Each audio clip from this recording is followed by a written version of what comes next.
Hello everyone and welcome back to my channel. It's Sensei Pink and I'm coming back to you guys for my Webtoons Weekly Week 34 reviews. So before we get into today, make sure that you go follow me on Instagram, Twitter, TikTok, and make sure you hit that like, subscribe, and notification button if you would like to see some more videos. Starting off with Down to Earth, we pick up from last week when Stace left Zeta some lingerie as her first outfit ever to try on and model, and Zeta respectfully sort of declines wearing that outfit because not that she's not ready for Earthlings to see her, bearing it all. She's pretty self-conscious about her ears, but she just passes it off as her just being uncomfortable with that kind of outfit. After going for one of the subtle options, she heads out to Stace, and after taking a deep breath, they finally begin the shoot. After an amazing shoot, Stace lets Zeta know that everything will be processed and done soon, and like always and on his snake shit, he begins to try and invite Zeta to have some lunch, but thankfully he's interrupted by our new girl Sherry, who basically says, "Z, get lunch with me." Now with Sherry in tow, Zeta, Sherry, and Susie head for lunch, and Sherry is just like wrapped around Zay, and Susie is just like, who are you? And Sherry's just like, "I'm Sherry. I'm Zeta's new best friend." And that instantly stabs a little, arrow into Susie's heart. And as the day goes on, and after they get lunch, and then I think they go get like pork buns or something, Susie just seems uncomfortable with her around. Although Susie feels a little peeved, I guess, about this, she begins thinking about her sister and just suddenly tells Zay, she saw her sister and basically she's been thinking about her. As they continue walking, we see Cade and Ethan together, coming from the mall after shopping for some cosplay, and Sherry notices Cade. They both notice each other, and we end this episode off with Sherry running in tears and hugging Cade, basically saying, "Where the hell have you been?" And everyone wondering whether or not they know each other and where they know each other from. Now guys, I did a little bit of my homework, and looking at previous episodes, I actually see Sherry in one of Cade's old memories of high school. So honestly, I don't see her being too bad of a person in this mix. But you never know, I wonder what interesting stories she has to tell, or an interesting side of maybe Cade and Delilah's relationship, or facts about Cade that she has herself. And I personally wonder, seeing how she knows Cade, and now that she's just attached herself to Zeta, how will she fit in the group? Personally, although I understand why I feel skeptical of Sherry, and maybe some of you guys do too, I definitely do feel like Sherry is going to be a good asset to our little squad. I feel like her being a makeup artist and her obviously having ties with the company, she's going to overhear something maybe between Stace and Delilah or something in that nature, and she'll be able to actually tell our group, or maybe even save Zeta. I feel like, she might be one of those people in the story who just randomly finds out that Zay is alien, or maybe she overhears and she just doesn't even hesitate, and on the power of friendship, she just helps her out. I don't really know, but I definitely have hope for her character. Alright guys, so picking up from last week of the Kiss Bet, we pick up from this episode 125 with Sarah Lynn grabbing Oliver's arm, and basically trying to tell him that he has the wrong lunch, or he ate the wrong lunch. But before she can really say much about him eating the wrong lunch, she just chickens out and is just like, never mind. And as she actually tries to walk away, Oliver ends up grabbing her arm and tells her to take her lunch back because he didn't eat it. It's obviously was not for him. As he's doing this, Sarah, in her mind, actually begins to think, like, what if he's actually rejecting, my confession, but kind of doing it in a way of basically thinking that the lunch is meant for someone else? Because obviously it looks like it was, but I don't know why she thinks that he could be possibly rejecting a confession from her. But either way, he gives her the lunch and he walks back to the classroom.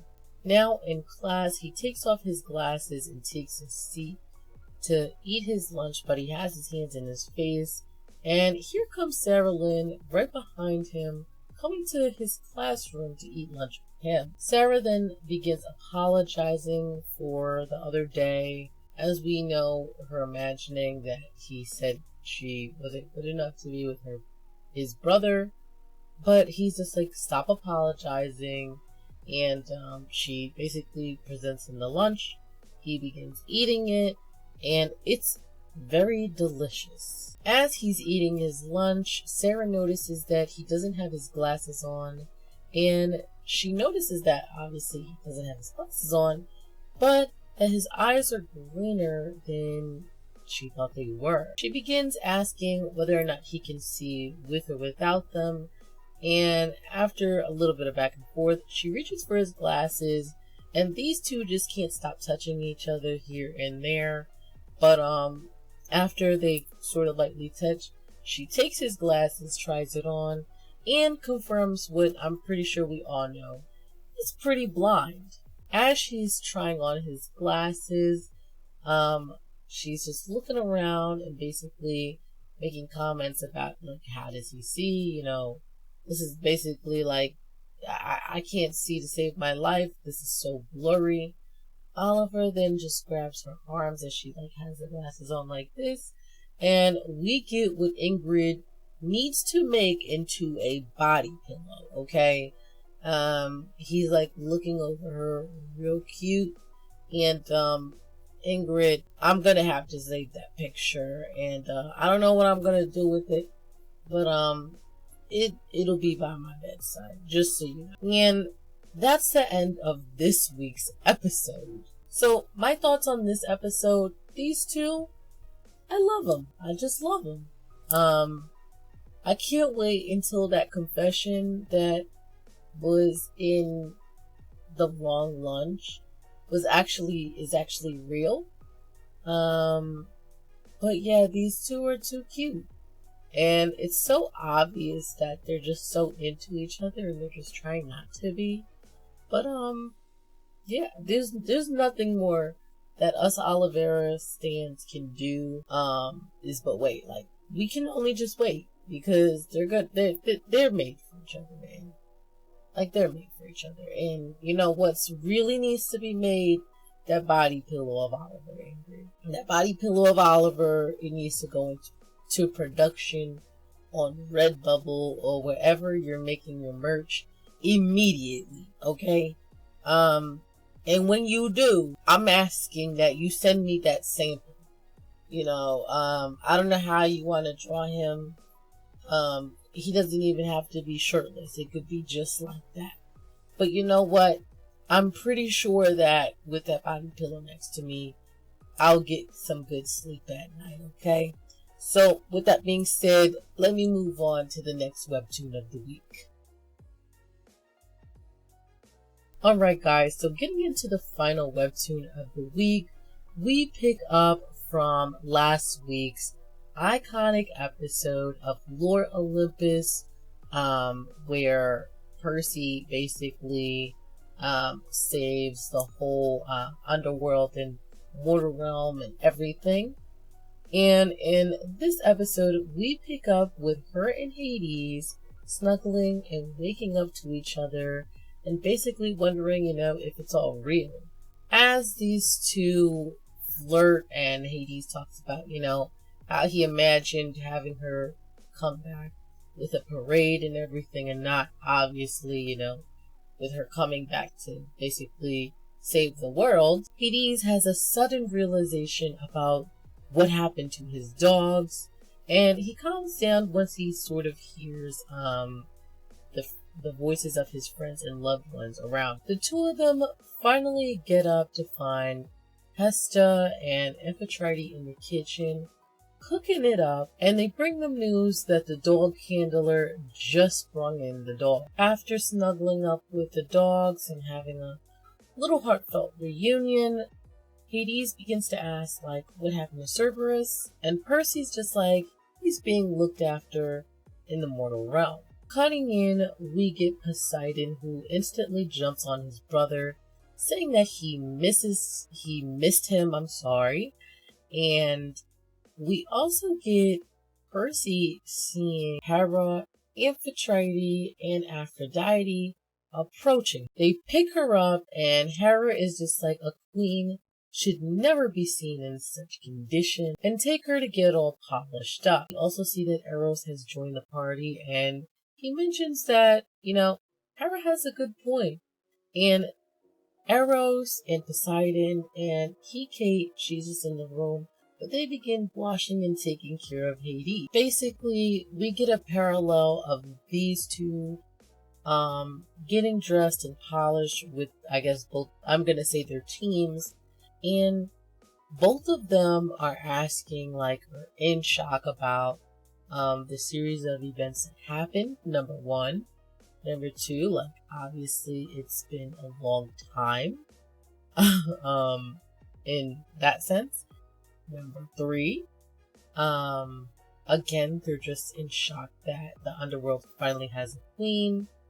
And essentially everyone around them just assures them that everything's going to be fine. After both Percy and Hades are cleaned up, they meet up with each other, and Percy basically tells him, I need to have a talk with you. Or better yet, there's something that she needs to show him. Percy then shows him her hands and basically tells him that she tried to replicate her mother's work and her hands ended up kind of turning green over it. Hades then takes her hands and is just there is no one more delicate and terrifying than you.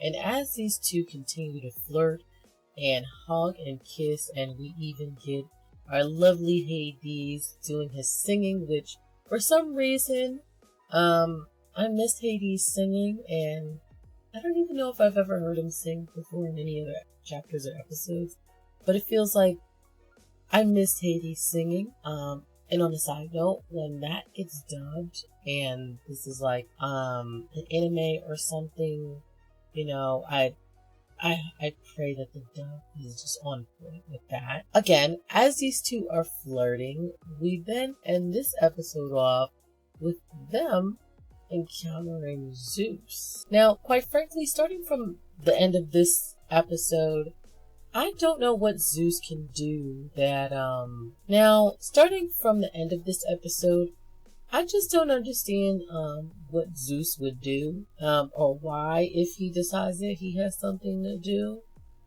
because he's looking like he's woken up all angry or something, he needs to turn that frown right upside down, because if it wasn't for, our pink cinnamon roll, I don't think the mortal realm and every other realm would even be existing. It probably would, but under new leadership, which would be Kronos. So I think he needs to turn that frown right upside down. Second, it's really nice to see them just wondering so much about each other.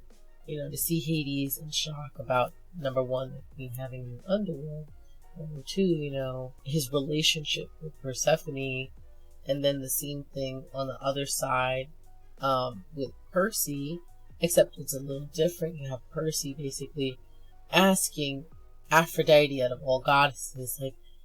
Like, do I seduce him? It's really cute.